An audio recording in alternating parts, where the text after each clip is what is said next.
दिल्ली में गर्मी अपना रंग दिखा रही है। वहीं दिल्ली के प्रताप नगर के लोगों की पानी की समस्या बढ़ती जा रही है। लगभग 2 महीने से यहां के लोग पानी के लिए जद्दोजहद कर रहे हैं। यहां के स्थानीय लोगों ने अपने विधायक सोमदत्त से लेकर निगम पार्षद और अपने इलाके के हर छोटे बड़े नेता के दरवाजे पर जाकर अपने इलाके की पानी की समस्या बताने के बाद भी कुछ नहीं हुआ। यहाँ तक कि दिल्ली में जल बोर्ड के ऑफिस में जाने के बाद भी कुछ नहीं हो पाया। इसलिए स्थानीय लोगों ने परेशान होकर आज प्रताप नगर का रोड जाम कर दिया और प्रदर्शन किया। दिल्ली सरकार के खिलाफ और केंद्र सरकार और दिल्ली जल बोर्ड के खिलाफ इस प्रदर्शन में दिल्ली सरकार के अरविंद केजरीवाल के खिलाफ जमकर नारेबाजी की गई। लोगों का आरोप है कि आम आदमी पार्टी के सोमदत्त हमारी समस्या तो दूर की बात है, सोमदत्त जी मिलते तक नहीं है। में बिल्कुल पानी बंद हो गया है। टैंकर आता है, टैंकर में भीड़ होती है इतनी, हम आपस में नहीं कर पाते कुछ भी। अब बच्चे भी हैं, वो भी है, अब बच्चे ऊपर भी जाते हैं, नीचे भी जाते हैं, सब जगह जाते हैं। बिल्कुल कोई सुनवाई नहीं हो रही है। एक जो कहते हैं रुपए पैसे भी होते हैं। फिर मैंने सबके साइन करवाए। मैंने क्या कहते हैं सोमदत्त जी को यहाँ पर मैंने लेटर दिया कि भाई उन्होंने कहा तुम्हारा ये क्या कहते हैं पाइप खराब है। पाइप भी खुदवाया, उनको पाइपलाइन नहीं मिली, हमको बेवकूफ बना के चले गए हैं। कोई भी सुनवाई नहीं है, बिल्कुल भी नहीं है। पानी के चक्कर, ठीक है, पानी के चक्कर में बेचारे लोग इतने परेशान हो रहे हैं। अब मैंने तो और फोन सबसे पहली बात है 1916 का फोन नंबर ऐसे बड़े बड़े अक्षरों में दे रखा है उन्होंने, लेकिन मिलाओ कहाँ मिलता है। सब बिजी जाते हैं, रविंदर हुआ, विजय हुआ, गोविंद, सबके बिजी जाते हैं। कोई भी नहीं है सुनवाई, जरा सी सुनवाई नहीं है। और हम सब लेडीज हैं बेचारी, इधर उधर से लेके फटाफट आज तो टैंकर ही नहीं आया, आज तो टैंकर ही नहीं आया। सतवीर शर्मा पूर्व निगम पार्षद, अब पुत्रवधू है। आपके इलाके में पानी की समस्या है, कुछ आप लोगों ने हेल्प नहीं करी इनकी? ऐसा है, यहाँ की जनता के साथ हर बार मैं आता हूँ और इनके साथ हम जब दिल्ली जल बोर्ड के ऑफिस में भी गए, बार बार शिकायत करने पर कोई भी सुनवाई दिल्ली जल बोर्ड वाले हमारी नहीं करते। एमएलए साहब जो हैं वो कभी आते नहीं। इस 8 नंबर गली के बारे में बहुत बार हमने शिकायत करी कि पानी बिल्कुल नहीं आ रहा है, लेकिन एमएलए साहब कभी आते नहीं, सुनते नहीं, ऑफिस में जाते थे मिलने नहीं देते। यही जे ब्लॉक का हाल है। पूरे वार्ड का हाल बुरा कर रखा है, क्योंकि इस वार्ड का पानी काट के उन्होंने कुछ डिप्टीगन में एक्स्ट्रा दे दिया और शास्त्री नगर की जो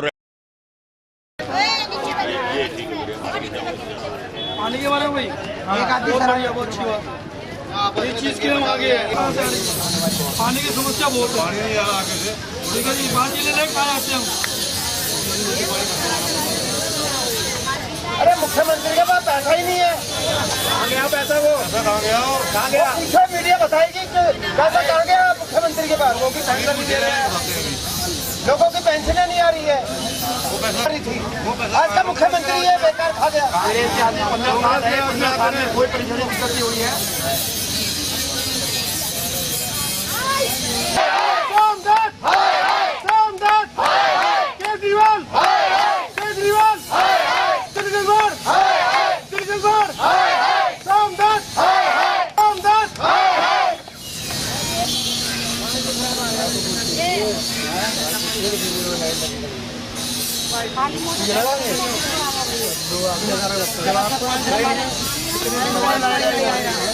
सारी लेडीजें परेशान है इतनी बहुत ज़्यादा। चौथी मंजिल भर के पानी ले आता है, कौन उठाएगा? था किसी का हाथ निकला हुआ, पैर टूटा हुआ, सवाल पूछो पानी की दिक्कत क्या है। दिल्ली से सर्च स्टोरी के लिए राजीव तिवारी की रिपोर्ट। प्रदेश के कृषि मंत्री गौरीशंकर बिसेन की धमकी ने अब बालाघाट में अपना असर दिखाना शुरू कर दिया है। जी हां, हम आपको बता रहे हैं मंत्री बिसेन द्वारा दी गई उस धमकी, जिस मंत्री बिसेन ने खुले मंच से कहा था कि तहसीलदार साहब किसी कांग्रेसी सरपंच का काम नहीं करोगे, यदि काम करोगे तो जहां से आए हो वहीं पहुंचा देंगे। इस धमकी के बाद सहमे हुए अधिकारियों द्वारा अब कांग्रेस समर्थित सरपंचों के कार्यों को रुकवाना प्रारंभ कर दिया है। ताजा मामला बालाघाट के डोंगरी माली का है, जहां पर तालाब का निर्माण करते कांग्रेसी सरपंच का कार्य एसडीएम वारासिवनी द्वारा रुकवा दिया गया है। जानकारी अनुसार जनपद पंचायत वारासिवनी के ग्राम डोंगरी माला में इन दिनों चर्चा में है। कारण ग्राम की महिला सरपंच द्वारा गांव में पानी की कमी को दूर करने के लिए नियम अनुसार तालाब का निर्माण कराया जा रहा था, लेकिन तालाब का निर्माण शुरू ही था किवाड़ा सिवनी के एसडीएमओ ओपी सनोरिया द्वारा दमंगाई दिखाते हुए जनपद के कार्यों में अवैध तरीके से हस्तक्षेप करते हुए कार्यों को रुकवा दिया गया। यदि सरपंच की बात करें तो उसके बिना किसी वजह से इस कार्य को रुकवा दिया, जिससे यह प्रतीत होता है कि मंत्री गौरीशंकर बिसेन की धमकी ने असर दिखाना शुरू कर दिया है।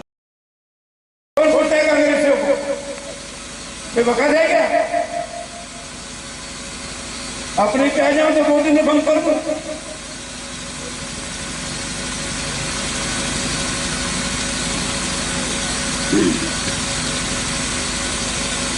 कोई कांग्रेस के वक्त होगा नहीं। अब तो 50 साल भाजपा राज करेंगे मित्रों, 50 साल भाजपा राज। और ये 42वां जन्मदिन साथी का त्योहार ने मनाए।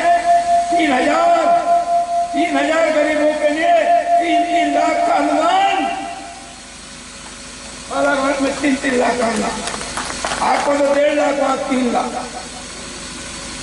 5.5 लाख का पक्का गच्ची का मकान, 1+3 बेस ऊपर 3। हमने कहते ना अच्छे दिन आएंगे, आए क्या नहीं? अब बताओ उनको जो हमारी खिल्ली उखाड़ते हैं।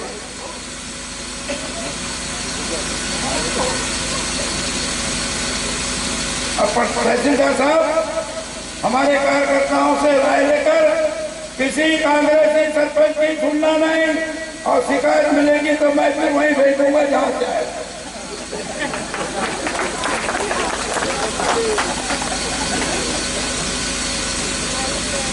मेरे को लगता था वैसे तो आपको करना नहीं किया। अब हम आपको यह बताते हैं कि ग्राम में तालाब की आवश्यकता क्यों पड़ी, क्योंकि यहाँ एक ऐसा गांव है जहां गर्मी की शुरुआत होते ही पानी की किल्लत से ग्रामीण परेशान हो जाते हैं। इस किल्लत को दूर करने के लिए ग्राम के सरपंच द्वारा एक प्रस्ताव ग्राम संसद के पास रखा गया था और तालाब बनाने का शासन को प्रस्ताव भेजा गया था, जिसकी अनुमति मिल गई थी। लेकिन जहां तालाब बनना था वहां पर कुछ असामाजिक तत्वों द्वारा अतिक्रमण कर रखा गया था, लेकिन राजस्व विभाग के अधिकारियों द्वारा ही अतिक्रमण मुक्त कराया था। अब यह हालात है कि तालाब का काम बंद होने से ग्राम में रहने वाले सैकड़ों मजदूरों को रोजगार का संकट मंडराने लगा है। मजदूरों का कहना यह भी है कि अब रोजगार नहीं मिलने से परिवार को पालन पोषण मुश्किल हो गया है। आपको बता दें कि कुछ दिन पूर्व ही लाल बर्रा में कृषि मंत्री द्वारा खुले मंच से तहसीलदार को कांग्रेसी सरपंच के कार्य न करने की धमकी दी गई थी, जिसके बाद एसडीएम द्वारा ग्राम में तालाब का काम बिना वजह रुकवा दिया गया। तालाब का काम बंद होने से जिले के अन्य सरपंच आक्रोशित होते हुए खुलकर एसडीएम की कार्रवाई को गलत बताते हुए विरोध कर रहे हैं। आज जानकारी मिलती कि यहाँ पर काम चालू होने वाला है और एसडीएम महोदय द्वारा काम बंद कर दिया गया है, क्योंकि सरपंच महोदय जो है नियमानुसार काम करा रही है, मजदूरों को काम दिलाना चाहती है और जो इस तालाब की उपयोगिता भी है। पर एसडीएम महोदय ने माननीय मंत्री गौरीशंकर बिसेन के उस आदेश का पालन करते हुए काम बंद करा दिया कि किसी कांग्रेसी सरपंच को क्षेत्र में काम करने न दिया जाए। तो क्या लगता है आपको इससे? ये दुर्भावना है जो घटिया मानसिकता की दर्शाता है। अब एसडीएम साहब मंत्री की नौकरी कर रहे हैं, शासन की नौकरी नहीं कर रहे हैं, व्यक्तिगत उनकी सोच की नौकरी कर रहे हैं। एसडीएम को खुद दुर्भावना से कार्य कर रहे हैं और कांग्रेस सरपंच को परेशान कर रहे हैं। ऐसे में एसडीएम को हटाना चाहिए तत्काल यहाँ से। हालांकि जब जनपद के सीईओ से इस बारे में चर्चा की गई तो उनका कहना था कि ग्राम में तालाब बनने में कोई आपत्ति नहीं है, लेकिन एसडीएम साहब द्वारा किस कारण से काम को रुकवाया गया उन्हें नहीं पता। जब इस मामले में एसडीएम से चर्चा की गई तो उन्होंने मीडिया से मिलने से इनकार कर दिया। बहरहाल एसडीएम ने इस मामले की जांच कर कार्रवाई करने की बात भी कही है। एसडीएम द्वारा बंद करवा दिया गया, बनाने से मना कर दिया गया, इसकी शिकायत भी की गई सर, लेकिन कोई कार्रवाई नहीं हो रही। अभी मेरे संज्ञान में भी आया नहीं है शिकायत, और चूँकि शासन की योजना है जल संरक्षण के लिए तो इसकी विधिवत जांच कर ली जाएगी, और चूँकि शासन की योजना है इसको हम प्राथमिकता क्रम में जल बचाने के लिए करेंगे। अभी शिकायत वो जो आप जो बता रहे हैं शिकायत मिला नहीं है, मिलते ही इस पर कार्रवाई की जाएगी। सच स्टोरी के लिए बालाघाट से मुकेश भट्ट की रिपोर्ट। ऑपरेशन ब्लू स्टार की 33वीं वर्षगांठ के मौके पर शहीदों की याद में एसजीपीसी की ओर से अकाल तख्त साहिब पर अखंड पाठ आरंभ कराए गए हैं। यह 6 जून को अखंड पाठ साहिब के भोग डाले जाएंगे। अरदास के बाद अलाहरी वाणी का कीर्तन भी किया जाएगा। एसजीपीसी के मेंबर्स मंजीत सिंह ने बताया, जून 1984 का दुखद प्रत्येक गुरु नानक नाम लेवा के मनों से बसा हुआ है। 6 जून को समूह सिख संगत भारी संख्या में सचखंड हरमंदिर साहिब आती है। सिख संगत के आमद को देखते हुए एसजीपीसी की ओर से पुख्ता प्रबंध किए गए हैं ताकि किसी को भी किसी प्रकार की दुविधा से दो चार न होना पड़े। श्री अकाल तख्त साहब ते संत जरनैल सिंह जी खालसा पिंडरा वाले, अमर शहीद भाई अमरीक सिंह जी, समूह शहीदां ਸਿੰਘਾਂ ਦੀ ਯਾਦ ਵਿੱਚ श्री अखंड पाठ ਸਾਹਿਬ ਆਰੰਭ ਹੋਏ ਆ, ਜਿਨ੍ਹਾਂ ਦਾ ਭੋਗ 6 ਤਰੀਕ ਨੂੰ 9 ਵਜੇ श्री अकाल तख्त ਸਾਹਿਬ ਤੇ ਪੈਣਾ ਹੈ। ਔਰ ਸਾਰੀਆਂ ਸੰਗਤਾਂ, ਦੇਸ਼ ਵਿਦੇਸ਼ ਦੀਆਂ ਸੰਗਤਾਂ ਜਿਹੜੀਆਂ ਨੇ ਉਹਨਾਂ ਮਹਾਨ ਸ਼ਹੀਦਾਂ ਨੂੰ ਪ੍ਰਣਾਮ ਕਰਨ ਵਾਸਤੇ श्री अकाल तख्त ਸਾਹਿਬ ਵੀ ਪਹੁੰਚ ਰਹੀਆਂ ਨੇ। ਔਰ ਇਸ ਦਿਨ ਹਿੰਦੁਸਤਾਨ ਦੀ ਸਰਕਾਰ ਨੇ ਟੈਂਕਾਂ ਦੇ ਤੋਪਾਂ ਨਾਲ ਹਮਲਾ ਕਰਕੇ श्री अकाल तख्त ਸਾਹਿਬ ਨੂੰ ਢਹਿ ਢੇਰੀ ਕਰਕੇ ਔਰ ਹਿੰਦੁਸਤਾਨ ਦੀ ਸਰਕਾਰ ਨੇ ਬਹੁਤ ਵੱਡਾ ਜਿਹੜਾ ਉਹ ਗੁਨਾਹ ਕੀਤਾ ਸੀ। ਤਾਂ ਉਸ ਦਿਨ ਮਰਦੇ ਮਜਾਹਿਦ ਸੰਤ ਜਰਨੈਲ ਸਿੰਘ ਜੀ, ਭਾਈ ਅਮਰੀਕ ਸਿੰਘ ਜੀ और उन्होंने साथियों ने सूरा सो पहचानिए जो लड़े दीन के हेत, पुरजा पुरजा कट मरे कबू न छाड़े खेत, जब आप की औद निधान बने ਅਤੇ ਹੀਰਨ ਮੈਂ ਤਬ ਜੂਝ ਮਰੋ ਦੇ ਸਿਧਾਂਤ ਤੇ ਚੱਲ ਕੇ ਸ਼ਹੀਦੀਆਂ ਦਾ ਜਾਮ ਪੀਤਾ। और ਸ਼ਹੀਦਾਂ ਨੂੰ ਪ੍ਰਣਾਮ ਕਰਨ ਵਾਸਤੇ ਇਕੱਤਰ ਹੋ ਕੇ और रल मिल के होए इकत्तर मिलो मेरे भाई, दुबदा दूर करो लवलाए, हरनामे के होवो जोरी, गुरमुख बैसो सफा विछाए। उन्होंने प्रणाम करिए और उन्होंने याद करिए, उन्होंने दसे हुए पूरियां दे चलन का यत्न करिए। बेनती करनी चाहना कि वो श्री अकाल तख्त साहब ते या जिथे भी कोई नानक नाम लेवा सिख बैठा है, उन्होंने सारे शहीदां दी याद विच श्री अखंड पाठ साहब रखे जान और कीर्तन कराया जाए और उन्होंने दी याद विच कथा कराई जाए और इस तरह रागी सिंह, ढाडी सिंह, उन्होंने याद नूं समर्पित जिहड़ा है वो कीर्तन कथा करके संगतां नूं शांति और एकता ते भाईचारे दा संदेश जिहड़ा है सारिਆਂ ਨੂੰ दे के शहीदां नूं शरधा ते सत्कार भेट किया जाए, प्रणाम किया जाए। ਅਸੀਂ ਨੂੰ ਭਾਰਤੀ ਫੌਜਾਂ ਨੇ ਸ੍ਰੀ ਦਰਬਾਰ ਸਾਹਿਬ ਤੇ ਹਮਲਾ ਕੀਤਾ, 37 ਹੋਰ ਗੁਰਧਾਮਾਂ ਤੇ ਹਮਲਾ ਕੀਤਾ। 33ਵੀਂ ਵਰ੍ਹੇਗੰਢ ਮੌਕੇ ਅੱਜ ਸ੍ਰੀ ਅਕਾਲ ਤਖਤ ਸਾਹਿਬ ਤੇ ਸ਼੍ਰੋਮਣੀ ਗੁਰਦੁਆਰਾ ਪ੍ਰਬੰਧਕ ਕਮੇਟੀ ਤੇ ਸਮੁੱਚੀਆਂ ਸਿੱਖ ਸੰਗਤਾਂ ਵੱਲੋਂ ਸ੍ਰੀ ਅਖੰਡ ਪਾਠ ਸਾਹਿਬ ਆਰੰਭ ਕੀਤੇ ਗਏ ਨੇ, ਜਿਨ੍ਹਾਂ ਦਾ ਭੋਗ 6 ਜੂਨ ਨੂੰ ਪੈਣਾ। ਸੋ ਮੇਰੀ ਸਮੁੱਚੇ ਖਾਲਸਾ ਪੰਥ ਨੂੰ, ਪੰਥਕ ਜਥੇਬੰਦੀਆਂ ਨੂੰ ਇਹੋ ਬੇਨਤੀ ਹੈ ਕਿ ਵਿਰਾਗਮਈ ਤਰੀਕੇ ਦੇ ਨਾਲ, ਸ਼ਾਂਤਮਈ ਤਰੀਕੇ ਦੇ ਨਾਲ ਸਤਨਾਮ ਵਾਹਿਗੁਰੂ ਦਾ ਜਾਪ ਕਰਦੇ ਹੋਏ ਇਹ ਦਿਹਾੜਾ ਜਿਹੜਾ ਸ਼ਹੀਦੀ ਦਿਹਾੜਾ ਮਨਾਈਏ ਤੇ ਸਾਡੀ ਨੌਜਵਾਨ ਪੀੜ੍ਹੀ ਨੂੰ ਇੱਕ ਅੱਛਾ ਮੈਸੇਜ ਆਵੇ ਕਿ ਅੱਜ ਤੋਂ 33 ਸਾਲ ਪਹਿਲਾਂ ਜੋ ਸਿੱਖ ਕੌਮ ਦੇ ਉੱਪਰ ਘੋਰ ਜ਼ੁਲਮ, ਤਸ਼ੱਦਦ, ਅਨਿਆਂ ਹੋਇਆ ਸੀ ਤੇ ਸਿੱਖ ਕੌਮ ਨੇ ਅੱਜ ਤੱਕ ਉਸ ਨੂੰ ਯਾਦ ਰੱਖਿਆ ਹੋਇਆ ਤੇ ਜ਼ੁਲਮ ਕਰਨ ਵਾਲੀ ਹਕੂਮਤ ਦੀਆਂ ਜਿਹੜੀਆਂ ਨੀਤੀਆਂ ਨੇ ਉਸ ਦੇ ਵਿੱਚ ਅਜੇ ਵੀ ਕੋਈ ਬਦਲਾਅ ਨਹੀਂ ਆਇਆ। ਸਿੱਖ ਰੈਫਰੈਂਸ ਲਾਇਬ੍ਰੇਰੀ ਤੋਂ ਲੈ ਕੇ ਜਿੰਨੇ ਵੀ ਸਾਡੇ ਮਸਲੇ ਨੇ ਉਹ ਉਸੇ ਤਰ੍ਹਾਂ ਅਜੇ ਪੈਂਡਿੰਗ ਨੇ। ਸੋ ਅਸੀਂ ਸ੍ਰੀ ਅਕਾਲ ਤਖਤ ਸਾਹਿਬ ਦੇ ਸਨਮੁਖ 6 ਜੂਨ ਨੂੰ ਜਿੱਥੇ ਅਰਦਾਸ ਕਰ ਰਹੇ ਹਾਂ ਉੱਥੇ ਸਿੱਖ ਪ੍ਰਭੂ ਸਤਾ ਮਾਰਚ ਜਿਹੜਾ ਉਹ 6 ਜੂਨ ਨੂੰ ਗੁਰਦੁਆਰਾ ਸ਼ਹੀਦਾਂ ਬਾਬਾ ਦੀਪ ਸਿੰਘ ਤੋਂ ਪੁਰਅਮਨ ਤਰੀਕੇ ਦੇ ਨਾਲ ਸ੍ਰੀ ਅਕਾਲ ਤਖਤ ਸਾਹਿਬ ਤੇ ਆਲ ਇੰਡੀਆ ਸਿੱਖ ਸਟੂਡੈਂਟਸ ਫੈਡਰੇਸ਼ਨ ਵੱਲੋਂ ਲੈ ਕੇ ਆਵਾਂਗੇ। ਸੋ ਅਸੀਂ ਪ੍ਰਸ਼ਾਸਨ ਨੂੰ ਇਹੋ ਕਹਿਣਾ ਚਾਹੁੰਦੇ ਹਾਂ ਕਿ ਬਿਲਕੁਲ ਸ਼ਾਂਤਮਈ ਹੈ। ਸ਼੍ਰੋਮਣੀ ਗੁਰਦੁਆਰਾ ਪ੍ਰਬੰਧਕ ਕਮੇਟੀ ਨੂੰ ਵੀ ਕਹਿਣਾ ਚਾਹੁੰਦੇ ਹਾਂ ਕਿ ਕਿਸੇ ਵੀ ਤਰ੍ਹਾਂ ਦੀ ਕੋਈ ਪ੍ਰਘਾਟ ਵਾਲੀ ਕੋਈ ਗੱਲ ਨਹੀਂ ਹੈਗੀ ਤੇ ਪਿਛਲੇ ਜੋ ਤਜਰਬੇ ਤੋਂ ਸਾਰਿਆਂ ਨੂੰ ਸਿੱਖਿਆ ਲੈਣੀ ਚਾਹੀਦੀ ਹੈ ਕਿ ਇੱਥੇ ਅਸੀਂ ਚੰਗੇ ਤਰੀਕੇ ਦੇ ਨਾਲ ਗੁਰੂ ਪਾਤਸ਼ਾਹ ਦੀ ਹਜ਼ੂਰੀ ਵਿੱਚ ਇਕੱਠੇ ਹੋਈਏ। ਦਿੱਤੀ ਹੈ ਉਹਨਾਂ ਨੇ ਠੀਕ ਸਮਝ ਕੇ ਦਿੱਤੀ ਹੋਵੇਗੀ।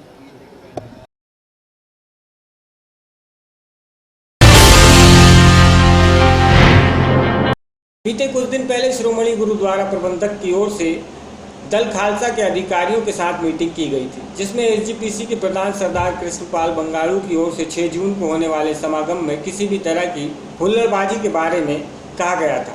वहीं दल खालसा के स्पोर्ट्स सरदार कंवरपाल सिंह बिट्टू की जानकारी देते हुए बताया कि उनकी बात कुछ दिन पहले एसजीपीसी के प्रधान सरदार कृपाल सिंह बंगाड़ू के साथ मीटिंग में हुई थी और उन्होंने उनके आगे प्रस्ताव रखा था कि अकाल तख्त साहिब के जत्थेदार ज्ञानी गुरबचन सिंह 6 जून को सिख कौम के नाम पर संदेश न दें, क्योंकि सिख कौम उनको पहले ही निकाल चुकी है और वह अगर वहां पर आना चाहें तो एक सिख होने के नाते आ सकते हैं। उन्होंने अपनी तरफ से आश्वासन दिया है कि वह किसी भी तरह की हुल्लड़बाजी नहीं करने देंगे, लेकिन अगर कौम के नाम पर संदेश अकाल तख्त साहिब के जत्थेदार ज्ञानी गुरबचन सिंह ने दिया तो स्वभाव है कि युवाओं के मन का बुलबुला बाहर निकल सकता है। कंवरपाल बिट्टू ने यह भी कहा है कि शिरोमणि द्वारा प्रबंधक कमेटी के प्रधान उनको मिलने आए थे और उनके मन में पहले से ही पता था कि इन शरारती यंत्रों के पीछे कौन व्यक्ति विशेष है। Giani Gurbachan Singh as a Sikh, as a human being ਸਾਨੂੰ ਕੋਈ ਇਤਰਾਜ਼ ਨਹੀਂ। ਉਹ ਸਾਡੇ ਹੀ ਸਿੱਖ ਕੌਮ ਦੇ ਵਸਿੰਦੇ ਨੇ, ਨਾਗਰਿਕ ਨੇ, ਠੀਕ ਹੈ। ਸਾਨੂੰ ਉਹਨਾਂ ਦੇ ਆਉਣ ਤੇ ਉਹਨਾਂ ਦੇ ਸੰਗਤ ਰੂਪ ਦੇ ਵਿੱਚ ਬੈਠਣ ਤੇ ਕੋਈ ਇਤਰਾਜ਼ ਨਹੀਂ। ਅਸੀਂ ਦਰਬਾਰ ਸਾਹਿਬ ਅੰਦਰ ਕੋਈ ਐਸੀ ਘਟਨਾ, ਕੋਈ ਐਸਾ ਅਣਸੁਖਾਵਾਂ ਮਾਹੌਲ ਸਿਰਜਣ ਦੇ ਬਿਲਕੁਲ ਵਿਰੋਧ ਹਾਂ। ਜੋ ਪਹਿਲਾਂ ਹੁੰਦਾ ਰਿਹਾ ਉਹ ਵੀ ਮੰਦਭਾਗਾ ਸੀ, ਜੇ ਅੱਗੇ ਹੁੰਦਾ ਤੇ ਤਾਂ ਵੀ ਮੰਦਭਾਗਾ। ਪਰ ਅਸੀਂ ਸ਼੍ਰੋਮਣੀ ਗੁਰਦੁਆਰਾ ਪ੍ਰਬੰਧਕ ਕਮੇਟੀ ਦੇ ਪ੍ਰਧਾਨ ਸਾਹਿਬ ਨੂੰ ਬੇਨਤੀ ਕੀਤੀ ਹੈ।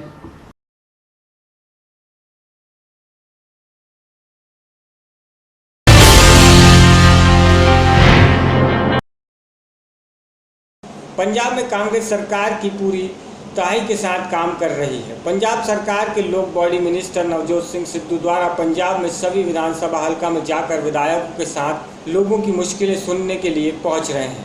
आज नवजोत सिद्धू द्वारा अमृतसर के व्यापारियों के साथ मीटिंग की गई, जिसमें उनको दरपेश मुश्किल आ रही हैं उसके बारे में विचार विमर्श किया गया। नवजोत सिद्धू ने मीडिया से बात करते हुए कहा कि कैप्टन अमरिंदर सिंह के द्वारा हमें आदेश जारी किया गया है कि हम सभी विधानसभा हल्का में जाकर लोगों को जो भी दिक्कतें आ रही हैं उसे हल करें। इसी कड़ी के तहत आज हम अमृतसर के व्यापारियों के साथ मीटिंग कर रहे हैं और जो भी इनको मुश्किलें हैं बीते समय में उसे हल किया जाएगा। इस करके लोगों ਦੀਆਂ ਗੱਲਾਂ ਸੁਣਨੀਆਂ और ਜਿਹੜਾ ਸਾਡਾ ਮੋਟੋ ਹੈ ਕਿ ਕੈਪਟਨ ਸਰਕਾਰ ਲੋਕਾਂ ਦੇ ਦੁਆਰ, ਉਹ ਸੁਣ ਕੇ ਕੈਪਟਨ ਸਾਹਿਬ ਤੱਕ ਪਹੁੰਚਾਉਣੀਆਂ ਅਸੀਂ ਇੱਕ ਜ਼ਰੀਆ ਬਣੇ ਆ, ਇੱਕ ਪੁਲ ਬਣੇ ਆ। ਤੇ ਕਾਂਗਰਸ ਅੰਮ੍ਰਿਤਸਰ ਦੀ ਇੰਨੀ ਇਕੱਠੀ ਹੈ ਕਿ ਇੱਕ ਆਵਾਜ਼ ਦੇ ਵਿੱਚ ਲੋਕਾਂ ਦੀ ਆਵਾਜ਼ ਕੈਪਟਨ ਸਾਹਿਬ ਤੱਕ ਪਹੁੰਚਾਊਗੀ। ਚਾਹੇ ਅਸੀਂ ਕੈਪਟਨ ਸਾਹਿਬ ਨੂੰ ਇੱਥੇ ਲੋਕਾਂ ਦੇ ਦੁਆਰ ਲਿਆਈਏ, ਚਾਹੇ ਲੋਕਾਂ ਦੀ ਜਿਹੜੀ ਮੰਗ ਹੈ ਉਹ ਉਹਨਾਂ ਤੱਕ ਲੈ ਜਾਈਏ, लेकिन वो कंसाइस होगी, सरबत के भले वास्ते होगी, सारे अमृतसर के भले वास्ते होगी। अज जिहड़ियां गल्लां सीगियां वो 52 ਦੀਆਂ 52 मेरा तेरा हो रहा सी ते वो साडी जिहड़ी डिमांड है, सारे अमृतसर की जिहड़ी डिमांड है वो संगठित करके असीं कैप्टन साहब तक ले जावांगे और हल कड्डांगे। संगठित हुई शक्ति जित का कारण बनती है, विभाजित हुई शक्ति पतन का कारण बनती है। इंडस्ट्री साडा इंजन है इस शहर के विकास का, ਅਸੀਂ ਇਹਨੂੰ ਇਗਨੋਰ ਨਹੀਂ ਕਰ ਸਕਦੇ। ਆਉਣ ਵਾਲੇ ਸਮੇਂ ਦੇ ਵਿੱਚ ਇਹ ਹੱਲ ਕੱਢਣੇ। अमृतसर से सर्च स्टोरी के लिए नरेंद्र सेठी की रिपोर्ट।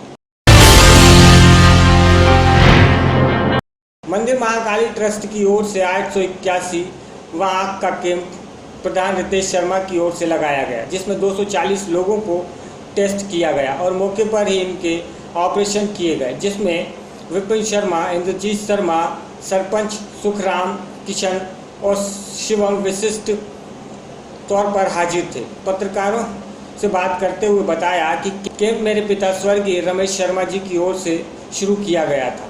उनकी प्रेरणा से ही इसको आगे भी चालू रखा गया है। जैसे इत्थे महाकाली मंदिर विखे मैडिकल कैंप लगा रहे हैं।